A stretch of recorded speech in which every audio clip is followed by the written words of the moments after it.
And this is the pregame on OSN. Lieber Sage and Tanner Rao with you. The Ottawa Senators, after a lengthy break of a couple of days, go into Washington to face the Capitals. It's a 7:30 start, and it is great to be able to talk to you again, Tanner. And we, not necessarily you and I, but making sure that everyone gets involved. We're going to have a lot of opportunity because this is the busiest stretch tonight at the beginning that the Ottawa Senators or any team can possibly play in the NHL, because the Ottawa Senators play 5 games in a 7-day span coming up that will go a very long way to determining how they do into this playoff race. First of all, how are you? Doing pretty good.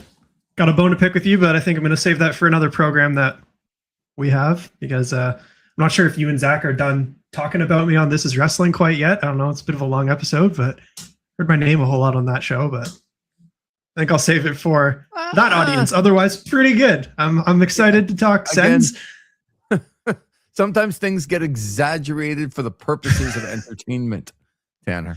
And I'll save it for the sports entertainment show. There are portions of truth in everything. Remember that, right? But for sure. Look, the Ottawa Senators go into Washington and then home against the Islanders to start off this crazy 5 in 7 days. And also, I think really important to note that the very, very last game of this 5 in 7, maybe the most important one, in Detroit next Tuesday night, March the 24th. However, a lot of work to do before that. How have you found the out-of-town scoreboard leading up to tonight's game? Because they've gotten some help, but you started to look last night and you're like, that's not great. That's not great. Of course, Montreal is going to go to overtime. So right now, the Senators do find themselves 5 points out of a playoff spot, but they do have some of those games in hand now on the other teams that they're trying to catch. So what have you made of the scoreboard lately? Yeah, tough to watch. Like you said, they went 2-0 over the weekend, the Ottawa Senators. So you thought maybe they'd catch up a little bit of ground, but that pretty much got erased, especially last night. I caught the last few minutes of Boston-Montreal, and I think 10 minutes left in the third period, you could tell, this one's probably going to go to overtime, and it sure did. The Islanders also getting a win over the Maple Leafs, so a little tough for for Sens fans. The one night they're probably cheering for a regulation win for Montreal and Toronto. Those two teams don't get it done. So it stays tight. Columbus stays hot as well, and they've got to get some points in the next week or so. Do they ever? And you mentioned the Columbus Blue Jackets. They're going to be a team that somebody's going to have to deal with in the playoffs, and that is not going to be an easy task, because you just look at, like, the Columbus Blue Jackets haven't even lost a game in regulation since Thursday, February the 26th against Boston, and the game they lost in regulation before that was a 4-1 loss to the Ottawa Senators on January the 20th. So from January the 21st on, and we're almost at March 21st as we sit here, March 18th, 2 full months, they've lost 1 time in regulation. I know there's an Olympic break in there, but still, that they are the best team in the last 2 months in the National Hockey League. So, and they're not in the playoffs as we speak. So I think they'll get there, but can you imagine? So it's January 21st. Guys, we need to play a lot better. We've lost 1 game in 21 games in regulation. Yeah, you're not in the playoffs yet. Nobody's letting up. No. Nice to see Julian along. Says, gentlemen, yet another game, another win necessary. Every game you would think is necessary, although I would put tonight's game at one of the, look, they want to win every game, and they're 5 points out of a playoff spot. I understand every game is important. But if they're going to lose one, I'd rather them lose tonight than tomorrow against the Islanders. Yeah, you're absolutely right. Because the Islanders are a few points up on them, are sitting in third place in the Metro right now with 83 points.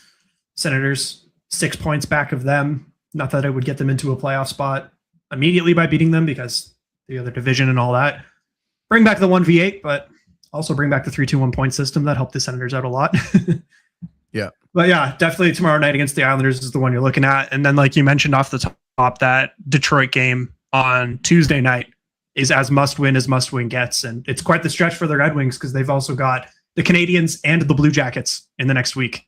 So yeah, I think we're going to know the Bruins as well. Yeah, the Bruins as well. So I think we're going to know what that Detroit team is. And a lot of people calling them pretenders right now. So we'll see if that happens or not. Yeah. And that's a tough thing to put on them when they've lost, their top guy and maybe their second guy and a goaltender, and like they've lost some good pieces there in Detroit. But look, the Senators have lost Jake Sanderson, and as we segue to some of the news, Nick Jensen's going to be out for the rest of the year with surgery to his knee, not his hip. But man, that guy's gone through a lot. And there was some news that hopefully Jake Sanderson would start skating when, Tanner? The next 4 to 5 days, as of a couple of days ago. So next 2 to 3 days. Maybe that was yesterday that came out. But in the next week, Jake Sanderson should be back on the ice. Does that mean he's going to be game ready? Probably not. So it's a step for sure. But I think, as we've been saying for the last couple of weeks on this program, we're probably not going to see Jake Sanderson unless this team is damn close to a playoff spot and they need him back. See, this is what I like to see, Tanner. Nobody getting fooled by the Jake Sanderson back skating in the next 4 or 5 days. Yeah, that's great. But that's not, as you said, perfectly. Just because he is skating does not mean he is coming back into the lineup. And they would have to, I think, be very, very close. It would have to be those last couple of games to me in the regular season, whether Jake Sanderson would play or not. But we'll see. I mean, again, with a guy that's never really been hurt, you don't know how a young guy heals like that. But he is this franchise's guy. It's funny how we had looked now and kind of go, it was always Brady Tkachuk and then everybody else. And now it seems like it's, I don't know, Jake Tim or Tim Jake and then Brady with the Ottawa Senators. So you just can't risk something really bad happening to Jake Sanderson. You can't. As a franchise, he is maybe the most important player. And if he's not the most important, he's the second most important player. Yeah, it really is. It's a 1A, 1B for the next decade between those two. Yeah. And that's how far Brady Tkachuk has kind of fallen. Speaking of Brady Tkachuk, a little bit of a reset maybe for him, but I would say over this stretch, he better be more noticeable. That's one guy that I'm focusing in on to go. He just has to be more noticeable than he has been so far. And look, come back from the Olympics, and it's a tough haul. No matter that pushes aside what's gone on off of the ice, coming home with the gold medal. But a lot of these players drained. Can they re-energize for their teams? Now is when you're actually going to see that. So I'd like to see a little bit more out of Brady Tkachuk. Meanwhile, the Washington Capitals at 74 points sit 3 back of the Senators, and they have 2 more games played than Ottawa. So you would think tonight is one of those the Capitals can't lose nights. I have a crazy stat for you here. I'm just interested because you would like something like this, and some of our listeners would like some of this. So I don't know if you read this. Alexander Ovechkin is 14 games away from doing something this year that nobody has ever done in the history of the National Hockey League. And you're like, okay, well, he's done a lot of things. Alex Ovechkin has not started a single shift in his defensive zone 5-on-5 the entire year. Okay. Right. Like, that's almost incredulous, right? To believe. Now, Wow. When they say zone starts, that doesn't mean icing. And then when his team ices the puck and then they have to take a face off in their own end because they've iced the puck, that's not a true defensive zone start because they had no choice. So the icings are not counted in that. Well, interesting. That's quite the stat. I know it's a little out there, this stat, but I thought you'd appreciate it that he's 14 games away, and all the guys that are on the list since they've been keeping track of this from the early 2000s, all of them that were even close to this, there were a couple of Ottawa Senators, former Senators, 8th and 11th on this list. Matt Pumple was on this list, but he played 106 minutes the entire year, and he had 4. Brian McGrattan in 07-08 played 108 minutes. He had 4. So there's some guys on the list, right, that you wouldn't expect to be out there. Not the who's who of the National Hockey League. But the one thing that's crazy is that everybody on the list that had 2, 3, 4, and 5 are somewhere between 100 and 200 minutes played all year long. Alexander Ovechkin, like in those spots, 800. Like, it's just, they never, ever, ever, ever, ever choose to put him out. So look for that tonight, okay? Sure. It's way out there. Julian says, well, Linus once again playing a back-to-back situation. Hard to believe he does, but that's what I thought when they played San Jose, and he did play when Reimer was available. Well, and this is what I was going to start to discuss here with you. So, Julian, I would say these two situations are completely different. One situation had the Senators at home at a 1:00 start with a true 24, 25 hours at home resting after the game to start again the next day at 5:00. This one, a 7:30 start in Washington, and travel, of course, to have to come home on the plane. It's not that far of a plane ride. It's about an hour and 20 minutes to an hour and a half. But the point is that when players play and they immediately have to get on the plane, it becomes very difficult for them to be able to get back. And of course, tomorrow night, Tanner's a 7:00 start.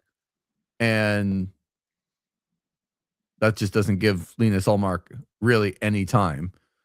So I'll ask you, do you think Linus Ullmark goes back to back? I would highly doubt it. I think we're going to see James Reimer tomorrow. I think the surprise to me is that we're not seeing James Reimer tonight and Linus Ullmark tomorrow when you look at the importance of the two games. But I do understand the old coaching mindset of you start your starter on the first night of a back-to-back. Mm-hmm. Not necessarily if I agree with it, but I would be very shocked if we do not see James Reimer tomorrow night. And then, I mean, they're right back at it on Thursday.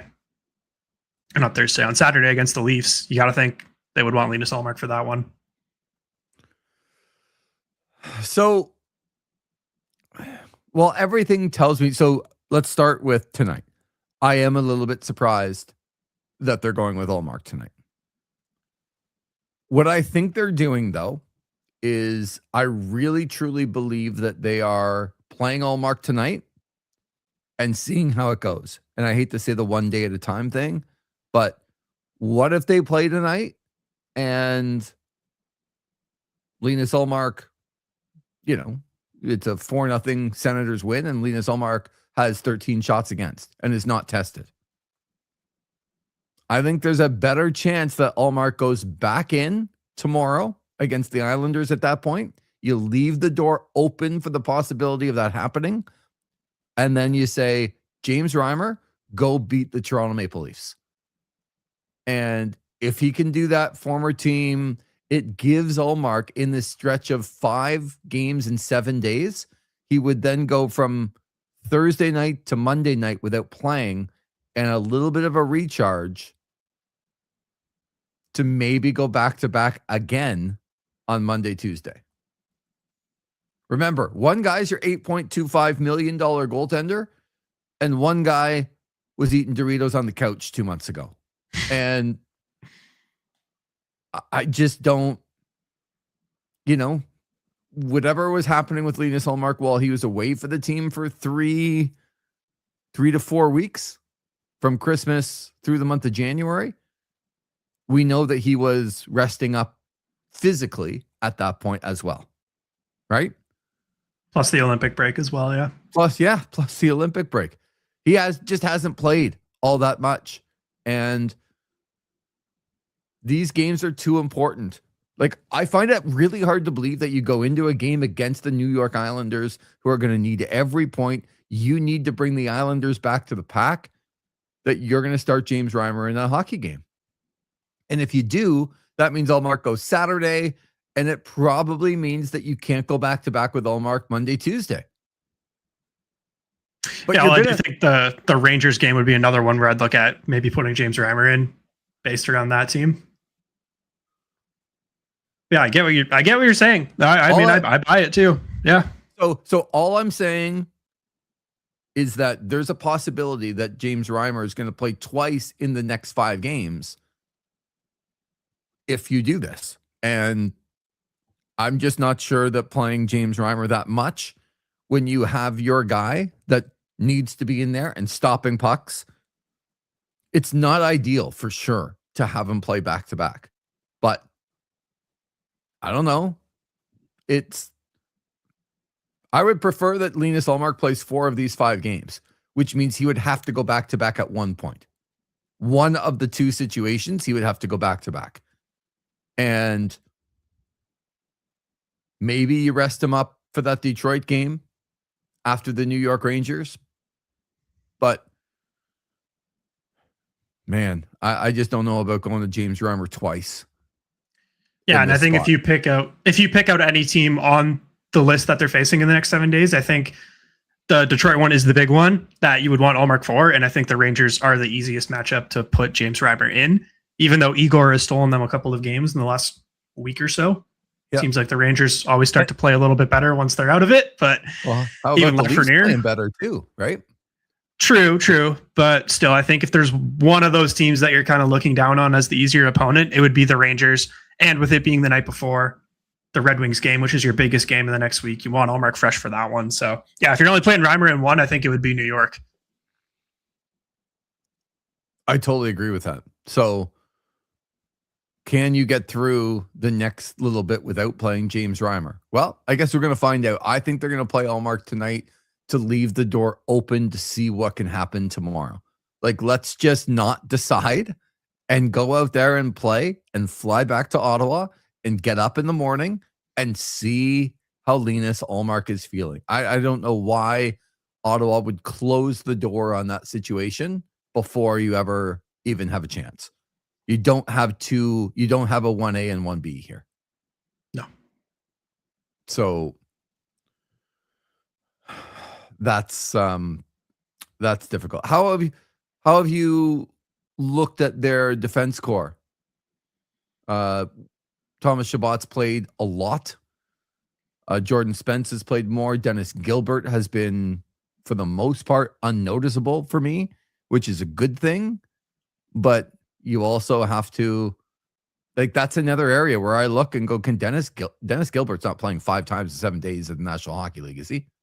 It's hard to say. They do have Lassie Thompson up with the team right now, and we haven't seen him once this year, but the tough part there is he's also a right shot.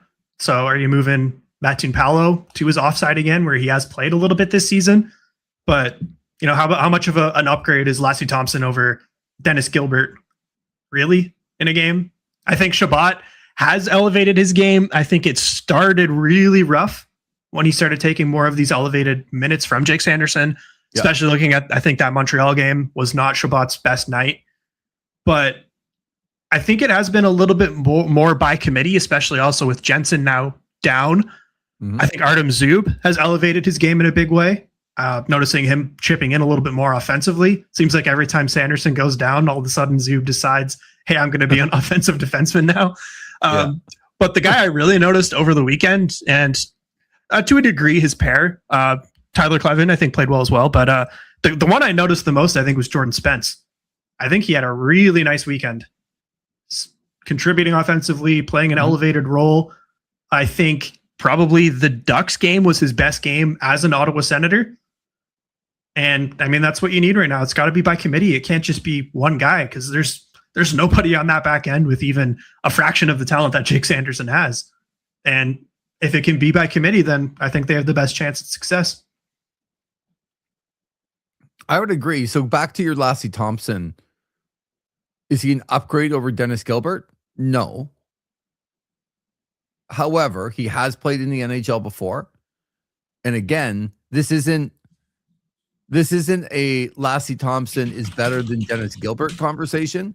This is a Lassie Thompson, is he better than Dennis Gilbert when Dennis Gilbert's trying to go 3 times in 4 nights or 5 times in 7 nights for your hockey team as a guy that isn't that National Hockey League ready? That's my concern.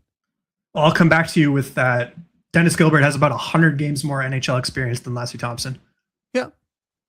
And also, playing Lassie means you're playing an extra right shot, so Matt and Powell has to go to his offside. That's where it gets a little dicey for me. Yeah, you'll find out when the more that you talk to me that I don't really care ever about this left side, right side thing and how big of a difference that people seem to make it, when I don't think it's guys who have done it before. If you've done it before and you've played at this level, you don't care. There's preference, but if you're good enough to do it, you don't really care. People think way too much of it. And there's guys that play their offside in the National Hockey League, and they're very good at it. I don't know. It's not a thing when I've asked coaches previously, and it seems like the more we get into analytics and the more we get into this new age, we seem to care more about this kind of stuff. I don't know that coaches or players cared as much about that stuff before, but I do understand what you're saying, that none of those guys between Lassie and Matt and Paolo, like we're talking about Matt and Paolo like he's a great defenseman in the league, and he's not. So putting him in a more precarious situation, fine. But I wonder about, that's the difference, I'm telling you right now, between guys that can't play in the National Hockey League and guys that do. It's maybe Dennis Gilbert's really good tonight. Can he be really good tomorrow night in the back-to-back with travel? Maybe Dennis Gilbert can, but can he be good Monday and Tuesday when they need him the most? You have to, it's kind of like the goalies a little bit less, but when you have people that aren't necessarily National Hockey Leaguers, you have to be careful kind of where you put them and what positions they're in. I am getting concerned about the ice time for Shabbat. I think he played better. Spence's time was a little bit down last game as opposed to the previous game, but I get concerned when his ice time consistently is at 27 and 28 minutes, because that's where he is prone to making mistakes. He had a better weekend than he did in the Montreal game for sure. I think he tried to do too much and they scaled him back. But sometimes it's no choice. Like what are you going to do at that point? You just don't have a lot of other options. Yeah, like, do you trust Tyler Clevin to play those big minutes? He's getting there, but I don't know about that. And then Dennis Gilbert, like that left side's looking pretty shallow right now, and there's not another left shot guy you can even call up from Belleville right now. Like, no, I know. Yakimchuk's a righty, and I still don't think he's close to NHL ready, even though it sounds like he had quite the weekend. And then this Duke guy who seems to be playing alongside him now, he was acquired after the trade deadline, so you cannot call him up. Yeah. So For Yakimchuk, I think it's really good that he had a good weekend. But for everyone saying, "Oh my God, he's playing so much better now because he had 2 good games," like he's still minus 29. Like he's still. There's a long way to go with that guy, and you want to have him be a part of the team. Right now, you'd be talking about bringing up one of the worst statistically defensive players in the American Hockey League into a team that absolutely has to win hockey games to make the playoffs. Yeah, I think your big thing with Yakimchuk, like, I don't even know if he's going to be on this team next year. It seems like there's a lot of Sens fans, a lot of armchair GMs that haven't penciled onto this roster. I don't buy into that either. I think the big thing with him right now is you've got him what seems to be a better partner. A big part of it was he was supposed to play with Sabrango all year before he got called up and then picked up on waivers, gone to Florida. So hopefully getting him a new partner can acculate him a little bit more to the AHL level, and then maybe we see him next season, but I don't see any reason why they would call Carter Yakimchuk up right now, especially the defensive style that they're playing. Sure, maybe it would help his game to learn that, but this isn't a learning team right now. This is a team that needs to be focused on winning. So, yeah, Thomas Chabot, you're the guy right now. Yeah, that's it, right? Couple of games underway. Pittsburgh in Carolina, the return of Sidney Crosby to the lineup for the Pittsburgh Penguins. And while that might not be good for Ottawa, it's good for the rest of the league. Yeah, it's good for the game. I'm a little excited too, because I was considering maybe making my way to the Canadian Tire Center to catch him this season. So right, might end up boots on the ground for that game. But yeah, it's nice to see Crosby back and that it wasn't a more serious injury for him. BOTG, right? Yeah, you know. Did you hear about that? I did not. Oh, it was our good friend Julian here that was chatting into the pregame and said that he would be BOTG, and Zach and I could not come up with what BOTG was. Oh man, it's all over since Twitter, I'm pretty sure. Yeah, so we're like something the game, like TG the game. What is it? But I'm going to step back from that one and blame Zach. He is a lot younger than me, and yeah. I feel like he should have known. No, I should have known too, but still, we needed you. We needed somebody else to give us that. Yeah, let's come up with our own acronyms here on this show. Exactly. Also announced that Leon Draisaitl will miss the rest of the regular season, and hopeful for him to get back in the playoffs. That is not great for an Edmonton team that is not guaranteed anything right now as far as getting to the playoffs. I mean, the whole Pacific Division right now, like, oh my God. They're tied with Anaheim for leading the division with 77 points. And then you've got Vegas with 76. Utah's in a wild card spot with 76. And then the bottom wild card team is the Seattle Kraken with 71. And then you got the Kings and the Sharks kind of just on the outside looking in there. Yeah, it's not great. They're losing Leon. It's gonna have to be more of the load put on Connor, you would think. Mm-hmm.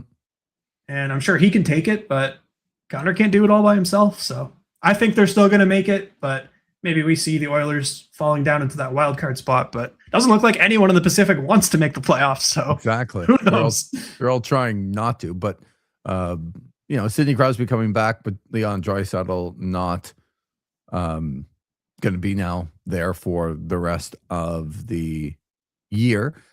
So getting back to the Senators, just about what they were able to do last weekend, found a way in some of those games that wasn't pretty in the San Jose game, but for that game, Tanner, that you were at, did you feel like, what was your experience at that game, especially 4-4 in the third period? I was a little nervous at times. I think less so when they tied it, more when they were behind, that maybe this was one that was going to get away from them, especially with my own personal record at the Canadian Tire Center this year not being very glowing. I've seen a lot of losses in the games I've decided to go to. Yep. But I think once they started to lock it down a little bit more defensively, and especially in the third period, it felt like the ice really tilted towards them and in their favor. Laurent Brossoit did not look very good for San Jose. No. Maybe it's not a bad thing, maybe, that the Senators didn't go out and trade for this guy. But yeah, I mean, you could just tell Ottawa was the deeper team as that game went on. There's only so much that Macklin Celebrini and Tyler Toffoli and Will Smith can do on their own. Mm-hmm. Some lucky bounces for sure. I think Drake Batherson was scored 2 goals without taking a shot. How about that? Definitely in the right place at the right time. All the credit to him. I don't know that he was really the first star of that game, but good for you, Drake. I would agree. I think there are times where stats really do not paint the picture. That is one of them, right? For sure. Kind of put it in front of the net. Ferrero scores on his own net. And then I don't even know if Zub was aiming for the net or aiming for those guys. He better have been aiming for those guys on the side and hope that he was going to get a bounce, because that puck was absolutely nowhere near the net. It looked like it really stung Batherson too. I think he apologized to him after he did the fist bump line. Yeah.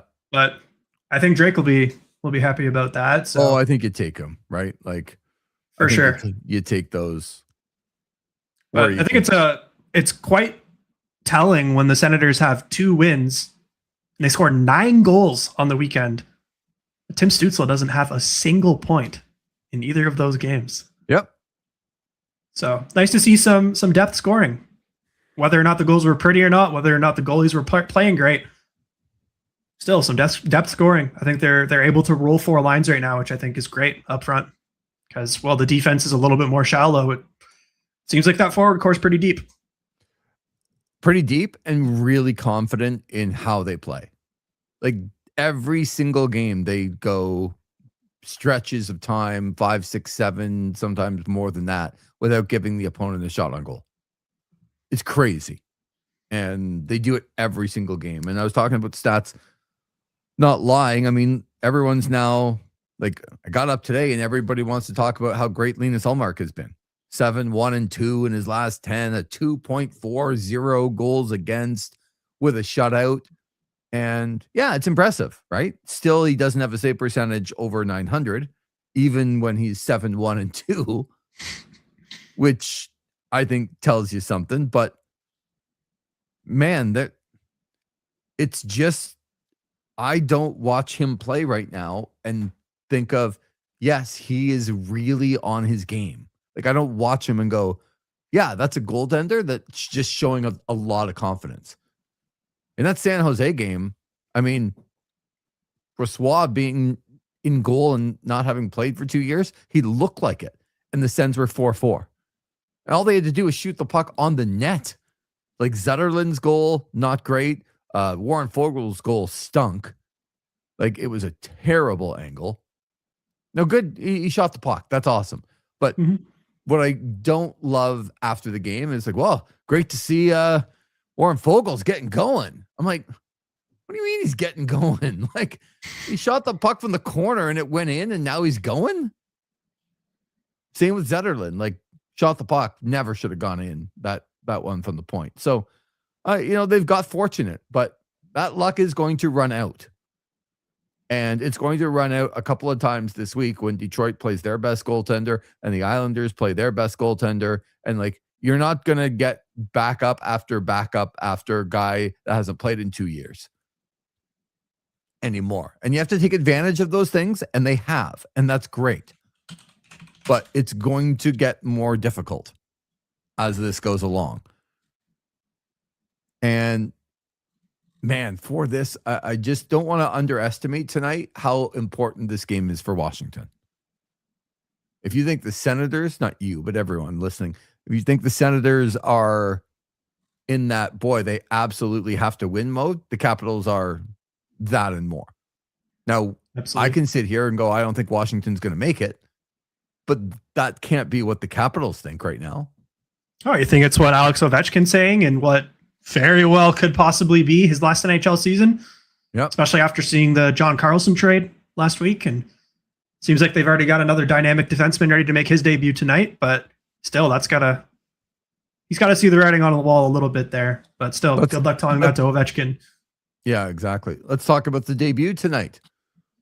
Yeah. Cole Hudson, younger brother of Lane Hudson, who was drafted in the second round of the 2024 NHL draft. So that's the year that Celebrini went first overall. The Senators drafted Carter Yakimchuk. The Senators also made a pick in that draft, 39th overall in the second round, where they took Gabriel Eliasson, who was currently with the Barrie Colts. And his scouting report, I mean, it's quite the read. They call him the most violent player in the NHL draft that season, where the hockey stick is a weapon in his hands. See, a towering defenseman with decent skating ability and an endless lust for violence. Sounds like a wrestler. It does. Sounds a little, I don't know, Ben Roger on steroids. Yeah. But this guy, he's playing for the Barrie Colts right now. He's got 8 points in 59 games, along with 118 penalty minutes in the OHL. Doesn't look particularly close to NHL ready. 4 picks later, 42nd overall, the Washington Capitals select Cole Hutson. And here he is ready to make his NHL debut. Yeah, which is great. I would temper some of that, because I think it's fair sometimes to go back to different drafts when you draft a player that doesn't work out, and a lot of the players around that player do work out, that you've missed. Like that's a full miss. Yeah. But from that draft, you look at it and go, not a lot of guys past the 15th overall pick that even have any games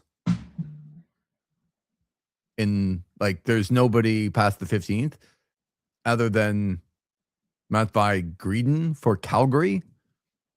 And I don't even know how to say Igor Sherznikov for San Jose, who's played 16 games. That's it. Once you get to Cole Hutson and Gabriel Eliasson. So it's not like all of the other guys worked out yet, but they're still young, obviously. But you'd like to have guys in your holster here that can claim that they're almost ready to go. And that's where they're not at with guys like Yakimchuk and Eliasson, right? Like, they're not even close to getting there. And, is Iginla going to get there with Utah? Probably. Iginla went before Yakimchuk. Yeah, I know, one pick before, but Caden Lidstrom for Columbus, like, is he going to get there? I don't know, but there's lots of guys up in that top 15 that have played a bunch. Yep. So, for Ottawa, you can't really focus on that kind of stuff, but it will be interesting, how people compare Cole to Lane, and, is he the same type of player? I don't know. Yeah, I've done a little bit of reading today about some of the scouting reports. It sounds like plays a very similar style, so elite prospects. Cole Hutson has the one-on-one game at the point down to his science, a lateral slide, a hesitation move, and he gets past the first layer of defense. He drives down the faceoff circle, fakes a shot, and sends the perfect cross-ice pass to the talented shooter sitting inside space on the outer flank. So, reading up a little bit, it sounds like a little bit less of the offensive instincts that Hutson has, but not terribly far off. However, he does have a bit of size on his brother. Right. Okay. Well, it's good to look for tonight. Jordan Martinook has scored for the Carolina Hurricanes, so they lead Pittsburgh 1-0. That's going to be a tough game for Pittsburgh because Carolina got the boots put to them last night by the Columbus Blue Jackets, and that does not happen very often to that team. No. Where they've lost games, but they don't get blown out of the building like they did last night. So, that was always going to be a tough game for Pittsburgh tonight, but that's good for Ottawa. They need all the help they can get right now because they've been playing well, but they haven't got a ton of help on the scoreboard. Like, teams just keep winning. The Boston Bruins do not know how to lose in regulation. Like if they lose, all they do is lose in overtime or a shootout. It's just points. Like even last night, the Islanders got points and Columbus gets points and Montreal gets points and Boston gets points. And you're like, okay, guys, like somebody with a goose egg would be nice. But that's just not the way it is, which makes tonight even more important. What do you got tonight? What are you thinking? I'm going to stick with the Sens. I think they've been playing well defensively, and I think they can lock this team down if they can play that solid defensive game that we've seen over the last week or so. Hopefully start this streak off on the right path. I don't think it's going to be nearly as high scoring as Sunday was against the San Jose Sharks, but I also don't foresee a shutout like we saw on Saturday. I'm thinking somewhere around a 4-2 game, maybe an empty netter in there, win for the Sens. I feel exactly the same way. Look at that. Except for it being flipped. I think the Senators lose tonight to the Washington Capitals, which makes tomorrow night that much more interesting. I think they'll kind of get back up on the horse tomorrow, depending on who's in goal. So we'll see that. But this is just pretty much the season on the line for the Capitals. And it's not an easy team to play against. Oh, so Tom Wilson might be throwing his weight around a little bit tonight. And then, yeah, I think that you can take advantage of some of, like, if I'm playing Ottawa, I'm absolutely trying to take advantage of Thomas Chabot in his own end, right? Yep. Like, I'm going after him. And I don't mean like going after him, like doing something stupid. I just mean if the game plan against Ottawa tonight, if you get the puck in, it's you hit and limit and do anything you can to Thomas Chabot in his own end. You make it very, very, very difficult for him tonight. And if teams can do that with last change and on the road for Ottawa, if teams can do that, it becomes much tougher. Yeah, I mean, this is a pretty physical team as well, led by, as I mentioned, Tom Wilson, but you got a couple other ones in that lineup too that can bang the body. Justin Sordiff, I know, is a guy that's really come on the scene for them this season. So, yeah, Thomas Chabot's going to have his head up tonight. Well, it is game time, so we'll let you go. This is overtime. Follows the Ottawa Senators and the Washington Capitals. And for Ottawa, just need as many points as possible. 2 would be great tonight to have decisions to make tomorrow about who's going to play in goal and all that stuff. But you gotta just get through tonight first, and we'll see if they can do that. Sens fans hoping they can. Tanner, we will talk to you after the game. Sounds good. This has been your pregame show for Ottawa and Washington on OSN.